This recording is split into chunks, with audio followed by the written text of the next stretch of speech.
Gingrich, Michelle Malkin will all join us tonight. But first, an explosive new report raises very serious, critical questions about U.S. government surveillance at Trump Tower, where our commander-in-chief's campaign headquarters were located. Now, these are questions that President Barack Obama needs to answer, and that is tonight's opening monologue. Investigative journalist Sarah Carter from Circa News will join us in just a minute. Now, she, along with her colleague, John Solomon, they have confirmed the existence of, in fact, a FISA court warrant order granted in October of 2016, just weeks before the general election, to monitor Trump Tower in there, a computer server that was right inside there. Now, the report finds that justification for the warrant was to examine the server that appeared to be communicating with a Russian bank. Officials told Circa News that they quickly determined that nothing, quote, was nefarious happening or going on there. Now, I can tell you from my own experience, now think about this, from my communications during the campaign with the Trump campaign, most of the staffers, 99% of them, were all connected to the Trump organization. In other words, their emails.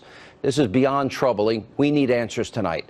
Were Trump campaign emails ever connected to the server? If so, were they collected as raw intelligence during this surveillance operation? Now, the reason we ask this is because of what we saw happen to former National Security Advisor, Lieutenant General Michael Flynn. Remember news reports? A December call that he made to a Russian ambassador was captured by what the New York Times described as a, quote, routine wiretap of the Russian diplomat's phone. Well, U.S. intelligence agencies, they do routinely monitor foreign officials. That's their job. But protections, known as minimization procedures, have been put in place to ensure that American citizens are not caught up in that surveillance. In other words, they then would have no constitutional rights, and that their identities and their rights are protected. Now, this, of course, was not the case with Lieutenant General Flynn, because a transcript of the call was created, given to intelligence officials, who then leaked the details to the press, which, by the way, is a felony according to the Espionage Act. We also know from a New York Times report that in his final weeks in office, that President Obama revised the Executive Order 12333, which greenlights widespread sharing of raw data collected by American intelligence agencies across 17 government agencies. That's an additional 16 agencies. All their employees can now gain access to top secret intel that they never had access to before. Now, we've been asking, why did President Obama wait until the last minute, 2 weeks before he leaves, to issue that order? It's an order that he did not apply to himself for 8 years. And since this order was signed, well, we've seen an explosion of leaks coming from intelligence agencies. Look at your screen right there. Now, take a good look at it. So given what's happened, it's time for President Obama and officials who oversaw this operation and the surveillance of the server at Trump Tower, they need to come clean. What did they know? What information was gathered? They need to assure you, the American people, that this was not spying on a political opposition party just weeks before an election. All of this raises very serious national security, ethical issues at a very high level, privacy issues we've never had before, because crimes were likely committed here. Certainly in the case of retired Lieutenant General Flynn, somebody committed a felony. So all we're doing on the show is we're raising questions. We're looking for answers. In fact, we have reached out to President Obama's spokesperson to see if they would respond to the questions we've been asking. Shocking. So far, we've not heard back. Also tonight, WikiLeaks has released thousands of documents and is making very serious allegations about CIA spying capabilities and techniques. Now, according to WikiLeaks, U.S. spies are able to access some televisions, smartphones, iPhones, and record sound, images, and even private messages on encrypted communication apps. Now, WikiLeaks is also alleging that the CIA has the ability to make it appear that its cyber activity was conducted by foreign governments, say like Russia, or hackers. Now, the group explained further in a press release. They said, quote, the CIA's Remote Devices Branch Umbrage Group collects and maintains a substantial library of attack techniques stolen from malware produced in other states, including the Russian Federation.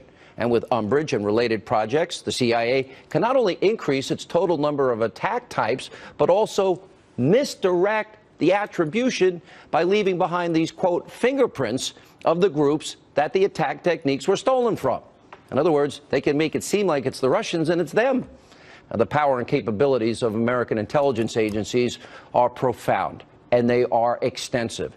And if all of this is true, what that means is a possibility that an operative working on behalf of the former president and other left-wing activists are trying to sabotage, delegitimize President Donald Trump. After all, why did the leaks happen as soon as Obama left? Until we get answers, we're going to keep asking these questions. Here now is Circa News national security correspondent Sarah Carter. Sarah, do I have all that right? Is that a good summary? Yes, it was a great summary. There was one little change that just happened right before I came on your show, Sean. And what was really interesting, John and I spoke to some very senior U.S. officials. They clarified this. They said there was a FISA warrant in October that was looking at the overall Russian hacking investigation, but that the FBI, when they monitored the server, Trump Tower, it was actually located away from Trump Tower. It wasn't under the FISA. They did normal strategic type of FBI investigations that didn't require the FISA. So they went into the server, but they did not use the FISA to do that. They did have a FISA, however, in October at the exact same time as this investigation. So there are two instances now of spying. Two. Yes, wow. 2 instances. So this is completely new evidence. And remember, we all thought, and everybody had reported, that the server was inside Trump Tower. The server was not located in Trump Tower, according to our sources. With the second issue warrant, whatever the FBI was doing, was that in Trump Tower? That's what we don't know now. Because now that opens up a whole slew of questions, the questions you just brought up in your monologue, right? So those questions need to be answered. But what we do know is this. The people that were investigating Trump's server, they said that the FBI did not look into emails, they did not listen to his phone calls, and that they found no evidence at all of any type of crime associated with Trump business. This is important what you're saying. The news media in this country has repeated this narrative that the Trump campaign were colluding with the Russians to undermine the electoral process. You're saying that you're reporting and look, John Solomon's worked for AP for what, 20 years, and you both worked together at the Washington Times, credible news organizations. So what you're saying is they found no evidence at all whatsoever of any collusion between the campaign and the Russians. True? Absolutely true. They found no evidence of that. In fact, when we spoke to our sources who had direct access to this investigation, what was happening with the FBI, they didn't even find evidence of collusion with Lieutenant General Mike Flynn, which is interesting because even when those leaks came out and they were referring to the Logan Act and everybody saw this as part of a broad... Yeah, they thought this was part of the original investigation into Russian hacking and now President Trump. It wasn't. It was completely different. It was a completely separate incident, and the leak came out anyways. It was monitoring of Russian assets. And that would be a felony as defined by the Espionage Act, as I understand it? That is absolutely correct. And as you know, the Inspector General at the DOJ is now investigating both the FBI and the Department of Justice. Very important. I want to stay on this story because we only have limited time. There's too much information in your piece and your new discovery. So you have confirmed that the FBI found no evidence of any collusion whatsoever. Nothing. Number two, absolutely, you have confirmed that they did get a FISA warrant in October in the weeks leading up to the election. Correct? That is correct. And they also got somehow another warrant that allowed them to look into the Trump campaign. We don't know what the nature of that was. We think it had to do with the banks in Russia, that they were looking at connections between President Trump and the banks in Russia, both which are Alpha Bank and SVB Bank. But we're not 100% certain on that. What we don't know is who was connected to that FISA. What was that FISA looking at? And that is very highly classified. Nobody wants to talk about that particular FISA right now. They said it did have to do with the Russian hacking on a very broad level, but it didn't hone in directly on Trump, is what I was told. And the bottom line, too, is so far they found no collusion whatsoever, which I think is really important. And, you know, we don't know the degree to which, if they went to a server that might have been off-site, but it still took in the information from Trump Tower, then Donald Trump it's seemingly technically right. The New York Times used the term wiretapping. Now they're backtracking. But everybody in the media has called Donald Trump a liar when he sent out a tweet about President Obama being involved. Well, certainly it's his administration. And maybe, I don't know exactly how you call a wiretap. Does it have to be a phone call? If the government's looking into one server, can't you say they were tapping into it? Because that's how I would define it. Yeah, exactly. I mean, these are semantics, right? This is how people are using words. There is a distinction between a FISA and then a wiretapping, but they did tap. I mean, they were looking. They were investigating the president in the weeks leading up to the election, and you're saying there were 2 warrants, one FISA, one non-FISA. Correct. Okay, so now did they find anything at all? Anything at all? According to the sources that we spoke with, they did not find any evidence that would lead to any kind of criminal prosecution of anyone on the Trump team. And that is what we were told. So basically, you're told by people that he's totally exonerated. This whole Russian narrative the media's been running with has been a lie. It's been untrue. And that they've known it for some time and they never told us. Well, to some extent, yes. That's pretty scary. Now, one other thing, because I think this is very important. As it relates to who knew what, when, and where, the president made a very clever statement. He said, well, I didn't order, nor did anyone in the White House order the FISA investigation. But that's not an acknowledgement. Did he know? Did Ben Rhodes know? Did Loretta Lynch sign off on it?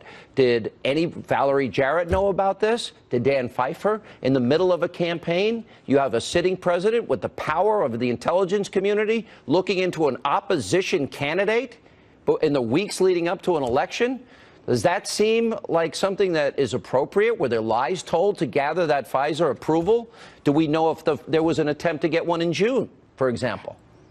Well, what we know is that, according to our sources, there was really no attempt to get one in June. Now, that's what they said. We don't know that for fact yet. But what we do know is that in October, it was very interesting. Harry Reid came out and said, you know, there's going to be some explosive Hillary Clinton tweeted it out a week before the election. Hillary Clinton tweeted that out. So people were getting a whiff of this, and we believe that people were briefed on this. So this is when everything started. And this is what these intelligence officials are telling us. Look, this has become highly politicized from October all the way through January with the removal of General Flynn from the NSA.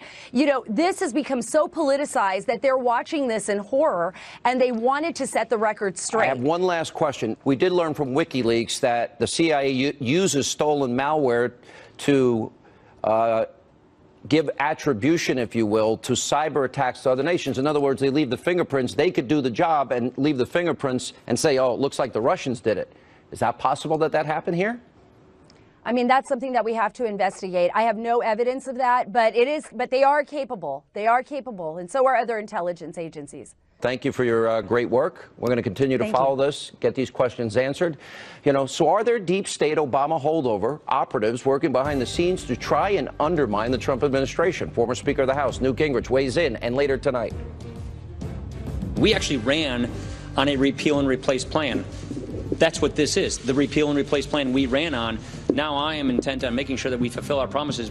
Speaker Ryan is correct. Republicans promised for years they'd repeal and replace Obamacare. They need to get it right. Why so much infighting? Why wasn't this resolved before? Also, Michelle Malkin here. She'll join us tonight as well.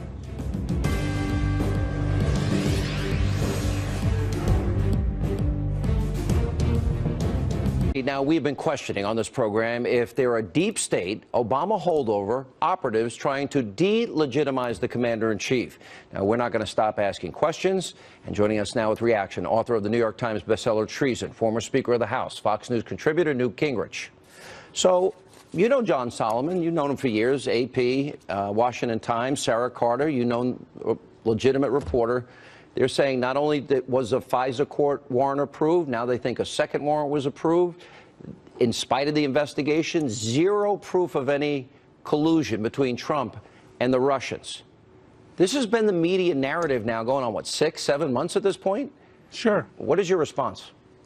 Well, I think, first of all, it's very likely that the deep state, the professional bureaucrats, the people who run the government on a day-to-day basis, did do things that were very opposed to Donald Trump. And the fact is that he was overwhelmingly opposed by the civil service. I think it's also likely that there was a covering up, no, this is probably the wrong word, but that they were willing to be sloppy and to be more aggressive. I mean, the whole thing that was done to General Flynn was totally outrageous, violates every civil libertarian in the country, involved the leaking, which is a felony, the leaking of secret information, which was done in such a way as to hurt an American citizen, even though when you looked at it in detail, it had no meaning. It didn't matter. By the way, you'll notice that the Washington Post and the New York Times, in their continuing war on the Trump administration, went way out of their way to try to smear and destroy Attorney General Sessions. Very similar kind of pattern we're seeing, whether it's in leaking or it is in wiretapping or it is in a variety of other collusions between the deep state bureaucracy and the deep state media. They're reporting that not only was a FISA warrant issued, but another warrant was issued. And the FISA warrant was for servers for the Trump, I guess, monopoly. So this is in the weeks leading up to a campaign and a presidential election. You know, there's no telling what's on those servers. And I know that from my own interactions with people in the campaign, they were using Trump Organization email addresses.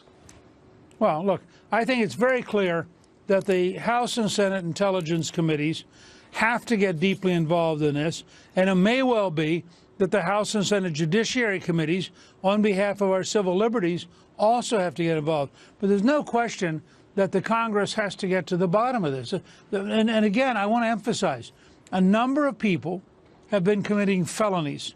They have been deliberately leaking secrets in a way which is illegal and which is dangerous to the United States, and it is a real problem. Well, Obama expanded Executive Order 12333 to allow the sharing of this very highly, deeply top-secret intelligence, Signet communications in the case of General Flynn, to be shared with 16 other agencies. He did it on his final 2 weeks out of the campaign.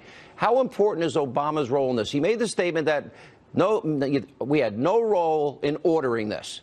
But did he know about it? How important is that in question? How can he say he had no role in ordering it if it was in fact a presidential directive because it affects all 17 agencies? Well, that part he did, but he had no role in seeking a FISA warrant. No, it wasn't ordered from the White House. And my question is... Well, but let's go back to what he does clearly have a role in.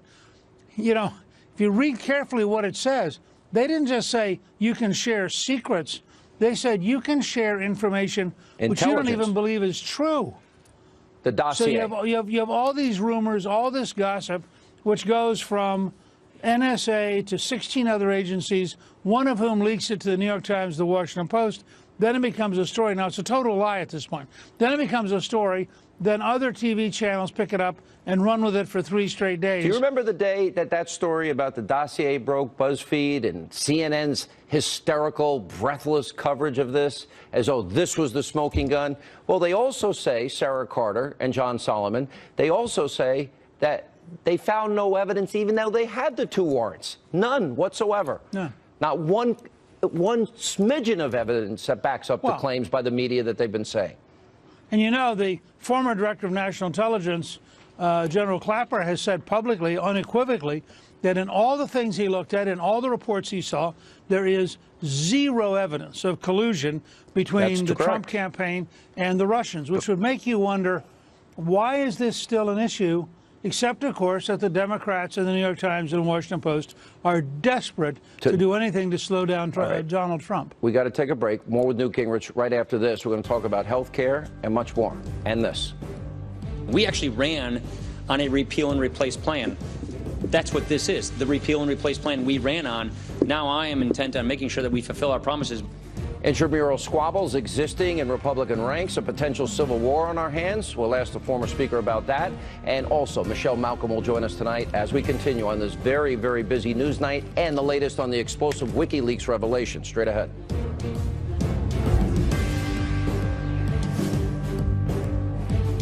From America's News headquarters, I'm Jackie Ibanez in New York. The Republican-controlled House Ways and Means Committee blocking an attempt to delay the GOP-sponsored health bill.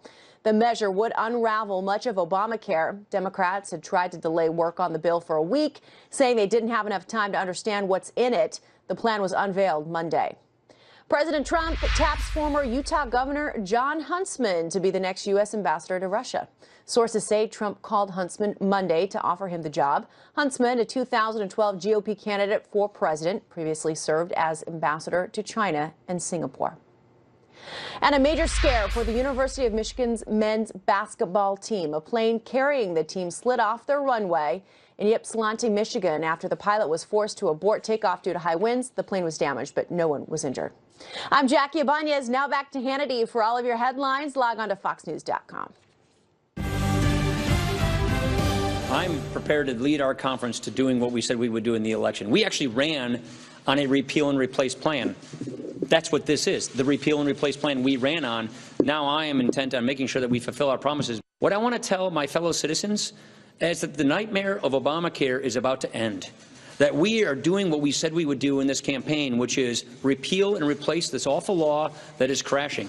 All right, Speaker of the House Paul Ryan vowing to fulfill the GOP's promise to repeal and replace Obamacare. President Trump met earlier this evening with members of the Freedom Caucus to discuss the new health care bill. As I said last night, they need to hammer out their differences because we cannot have a GOP civil war breaking out in the media. It's only going to hurt their ability to get things done, and that means hurt you, the American people. We continue now more with Newt Gingrich. The Club for Growth, Heritage Action, Americans for Prosperity, Freedom Works, the Freedom Caucus, some members of the study committee, Rand Paul, Mike Lee, Ted Cruz, Marco Rubio, are against this bill. Here's my question. This has been discussed as their primary agenda item, Mr. Speaker, for 8 years. They released a bill, they roll out a bill yesterday, and there's not consensus. Why didn't they build the consensus, finish the bill in the square that you told me about, how legislation gets made, how the sausage gets made, before they rolled it out, and then have, maybe I'm envisioning something that could never happen. A president with every Republican House member, every Republican senator behind him, this is our answer to Obamacare, and we're all in agreement, we're going to pass it today. Am I naive to think that something like that could have happened rather than the squabbling that's going on TV the last 24 hours? Well, I think it might have been done, but it'd be very, very hard. I think there are two key things to remember about where we are. The first is this bill is the beginning of a 3 or 4 or 5 step process. This is not the only bill that's going to come down the road on health care. But they knew what the criticisms were before within their own ranks. And you can divide the criticisms in a couple ways. One is, if you want to pass something very early, you're going to have to pass it under Senate reconciliation rules. Okay. That's just a fact. Right. Now, if that's what you're going to do, those rules define narrowly what can be in the bill. Understood. So at least half the complaints are about a reality that Paul Ryan and Mitch McConnell are working with. Second. And that's legitimate, by the way. That's all true. Yeah, that's 100%. Right. Second, in the Senate, the margin is closer than it looks because it takes 50 votes plus Vice President Pence. That means you could lose 2. Now, you could lose 2 on the right. You can lose 2 on the left. You can lose 2 in the middle over things like for example, whether or not they're going to have opioid treatments or they're going to drop them, which for somebody like Senator Portman, who's made an enormous number of speeches on the opioid epidemic, really is central to him. It's not a right or left issue. It's a practical issue. So you have all this stuff going on at once. I think I probably would frankly have been pretty close to what Paul Ryan did. Bring a bill out, go to markups, allow amendments, then they go from Energy and Commerce and Ways and Means to a markup in the Budget Committee of the combined bill. Then you go to the Rules Committee, and remember, look, the Freedom Caucus can walk in and say, we want to put these amendments in order. And they can say, we're not going to vote for the rule unless we get some amendments. This is the legislative process. My only point would be, and I think it's fair from Paul Ryan's standpoint, to be slightly perplexed. I mean, this is not a perfect bill. I want to emphasize, This is the first of 5 or 6 reform efforts that are going to come out during the course of the year. Well, Tom Price last night said that this is going to be rolled out 3 different ways. So right. Well, that actually made me feel a little better, but I wish they would have explained it better. Yeah, I think had they started originally, and I agree with this, and I think it's the one criticism that they and the president should take to heart. If they had started by saying, let us give you a context. You're going to get a first bill designed to get through the Senate, not designed to be perfect, designed to get through the Senate so the president can sign it as rapidly as possible. Big step towards repeal, and guess what? You're not going to get any Democrats. No Democrat's going to vote to repeal this. Right. Never. So that means you got to carry a narrow burden. Maybe I would have liked to have seen maybe a lot of these things resolved behind the scenes first. Maybe I'm naive. Well, no, I just think there's sometimes in the and I do think if you look, for example, at the Medicaid reform, it may be the biggest conservative reform since the welfare reform bill of '96. Look, I mean, these are not better. small things. But well, they've got to remember, they're going to now own this. They better get it right. Well, and they better plan on a second bill, and they better plan on Tom Price doing a series of regulatory changes. This dance will go on all year. But I want to say one other thing that's really important. The Republicans cannot allow the Trump administration to fail on this first big effort. When you get done fighting, you get done complaining, you get done amending, virtually every Republican ought to vote yes. We'll have another fight in 6 weeks or 2 months, but it's very important. I agree. That President Trump have a win on this bill. Big time. I totally agree with that. Mr. Speaker, always good to see you. Thank you. Great. Thanks. All right, we have more reaction to the explosive WikiLeaks allegations. Bill Binney, retired Lieutenant Colonel Tony Shaffer, and then later, a new report says President Obama is furious with President Trump. Well, all we've learned in recent weeks with all that, shouldn't it be the other way around? Michelle Malcolm will weigh in on that on this busy, super busy news night. So this week, WikiLeaks released a new batch of documents allegedly containing information about tactics the CIA uses as part of its surveillance program. Joining us now with reaction, former intelligence official of the U.S. National Security Agency, William Binney, and former senior intelligence officer, Lieutenant Colonel Tony Shaffer. Mr. Binney, let me start with you. One of the things that I have a headline here in front of me, WikiLeaks, CIA uses stolen malware to attribute cyber attacks to nations like Russia. And what they're really implying here is that they would deliberately mimic the hacking protocols of Russia to obfuscate their own works. Do you believe that's true? Yeah, sure. I think that that's true, as well as I think that a lot of this software that they've gotten to do the penetrations came from NSA, GCHQ, and the other Five Eyes, plus other cooperating countries. And, of course, they gained additional information once they penetrated into people like the Russians and the Ukrainians. Is it legal for them to do that at the CIA? Actually, it's not their charter, but they certainly are doing it and have been doing it for many decades. It's nothing new for them. I mean, they have been using signals intelligence for quite some time. In other words, and well, you do know what happened in the case of General Flynn. That was a felony, a violation of the Espionage Act, even though he did have, in his case, a security clearance. Maybe they could have listened, but it was certainly illegal to release that.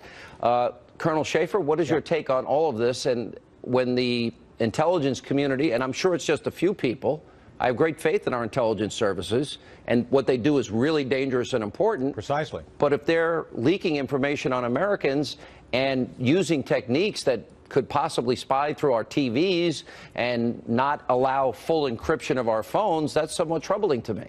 Well, part of the deal is all those vulnerabilities, Sean, you just mentioned, the bad guys have too, and this has always been one of my concerns. I've done this sort of thing for a living about the time William was doing it. My concern when I was on the inside is these people, our intelligence agencies, have huge technology and huge power. So that power must be used ethically and focused on the adversary only.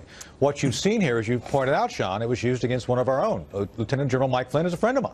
So I first, on a personal level, I think it's horrendous.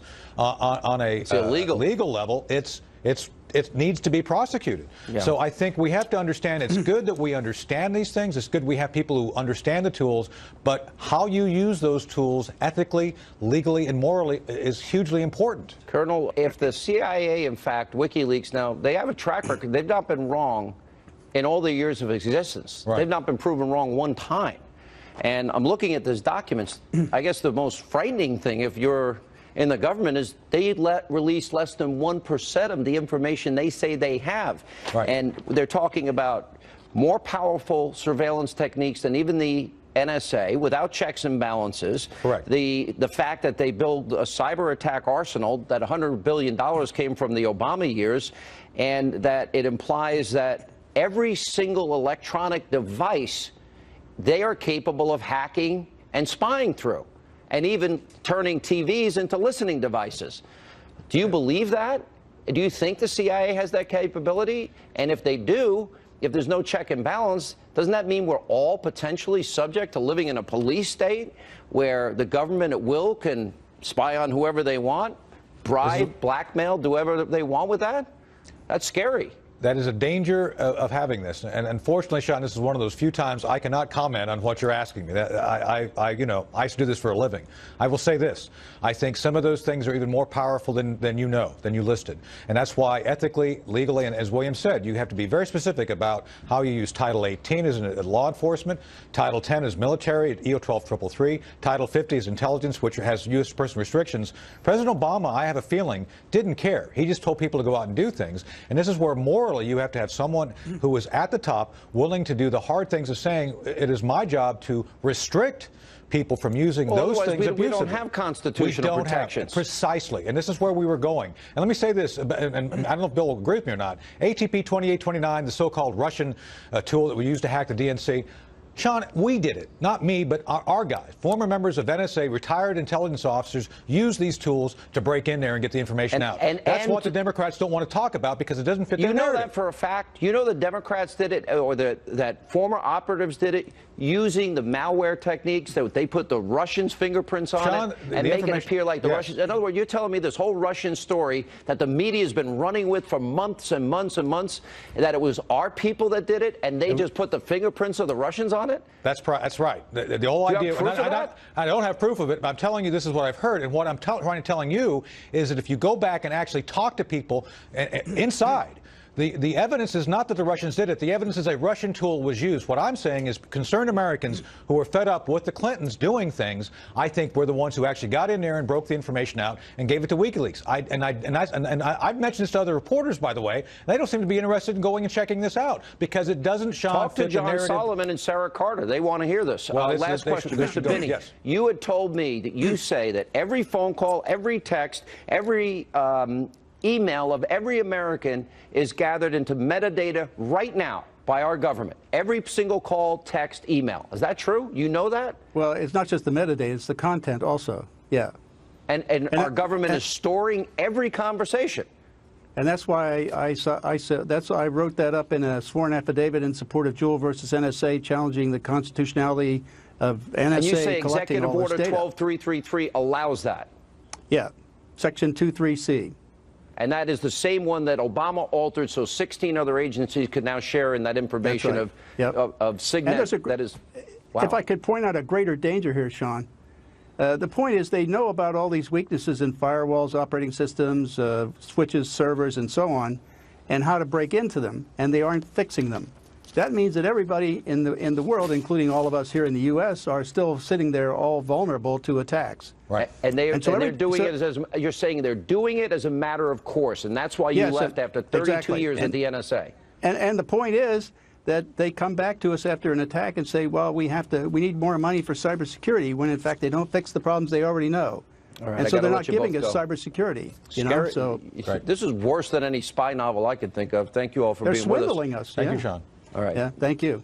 And coming up, Wall Street Journal reporting that President Obama is, quote, furious with President Trump, but shouldn't really be the other way around. We'll play you many of the nasty comments that Obama has said about Trump and get reaction from Michelle Malkin next.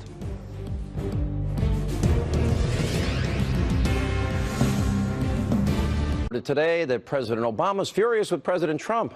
Shouldn't it be the other way around? The article also notes that Trump reached out to Obama after his inauguration to thank him for the handwritten note that that Obama left, and he never returned his call. Now, the unreturned gesture is hardly surprising, given the downright nasty things Obama said about Trump during the campaign season. Take a look. He's insecure enough that He pumps himself up by putting other people down. He doesn't care much about the basic values that we try to impart to our kids. If your closest advisors don't trust you to tweet, how can you trust them with the nuclear codes? You can't do it. If you accept the support of Klan sympathizers before you are president, you will accept their support after you're president. Joining us now with reaction, the host of Michelle Malkin Investigates on CRTV.com. Michelle Malkin, and starting today, by the way, new episodes of her program are available. Okay, so he supports the protesters, the snowflakes out there protesting. He said horrible things about him on the campaign, doesn't return a phone call. If I'm Trump, I'm like, who cares what he thinks at this point? That's how President Trump should feel about this nasty man who will not leave the Beltway. But this is a lesson, unfortunately, that too many establishment Republicans have not learned over the years. And that is when Democrats pretend to give you an olive branch, they're not actually making a signal or gesture at working together. What they're going to do is snatch that olive branch back and beat you over the heads with it, because that's what Democrats do. All right. Isn't it time, really, all these holdovers, there are over 500 people that need to be confirmed by the Senate. And we only got Ben Carson and Rick Perry last week. Isn't it time every Obama holdover needs to be shown the door? Because some of them in there, I believe, and as evidenced by John Solomon and Sarah Carter in my opening segment of the show tonight, there are people in there that are sabotaging the current president because they agree with the old president. Don't they need to all go? Didn't Clinton do that when he became president? Absolutely he did, and they applied every ideological and political partisan litmus test under the sun to do it. Why shouldn't the Trump administration play by the same rules? And in fact, in many cases there are. It's just going to take a long time. I mean, they've got to drain the swamp and clean house in every crack and crevice of the federal bureaucracy. And of course, it's most urgent and exigent in the Justice Department, the Department of Defense. And then you've got to work your way all the way down to all of the domestic policy. Yes? Is John Solomon and Sarah Carter, these are respected journalists. I mean, Solomon was with the AP for 20 years. And what do you make of what they discovered is that, in fact, there was a Pfizer surveillance in the weeks leading up to the election, and reporting now that there might have been a second warrant that was issued, non-Pfizer. I mean, a sitting president, and he said, well, I didn't order it. Did he know about it? Did his attorney general know about it? Did the people around him know about it? Any information shared with Hillary? And what was the reason for this? What was the justification? And did anybody think about the political ramifications? Did they see any of the internal political? Remember, the political campaign was being run under the same email server. Did anyone think that maybe they shouldn't have access to that? Yeah, right. Well, Solomon and Carter are both incredible journalists. They're doing the job that so many of the lapdog dogs in the Beltway media refused to do under Obama. And of course, it's the kind of muckraking that so many of these liberal journalists refuse to do. Until they woke up when Trump was sworn into office. And it certainly does lend itself, the more that they dig and produce these kinds of scoops, circumstantial evidence of something that I know happened under the last 8 years of the administration, because I documented it so comprehensively in Culture of Corruption. And that is that this president Obama used every single lever of power in his reach to aggrandize himself and secure a permanent ruling majority for the Democrats. Why wouldn't they use the CIA? They stomped all over the Constitution. Nothing would surprise me. Michelle, congrats on the show. Thanks for being with us. You bet. When we come back, we need your help. An important question of the day and some of the nasty messages you people are leaving for me about my hair, my tie, I'm fat.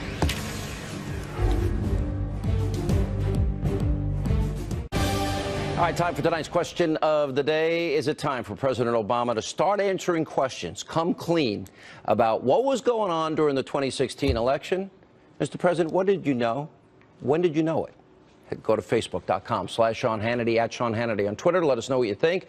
All right, time to play some of the messages you left for me on the Hannity hotline. Hit me with your best shot, all you lefties out there. Go ahead. Hi, I'm Sarah from Florida, and I think Hannity is dead sexy. I would like to extend an invitation to, you can have a chance to beat up a liberal. I understand you don't like liberals very much. We can settle this in the octagon. I am not trained in martial arts. I don't have any training. I'm only 5'9", 160, but I'd like to have a shot, a fair shot, at sweeping the leg and taking you down and making you tap out. Really? No experience at all? I've only been training 5 years, and as my sensei says, I could really hurt people. But I'm a nice guy. We'll fight another day. Sexy? Oh, my gosh. HD TV is going to kill me. Not true. For something you want to say, nice or mean, it doesn't matter. Call the number on your screen, 877-225-8587. And don't forget to set your DVR. Never miss an episode. That's all the time we have left. As always, thank you for being with us. Back here tomorrow night.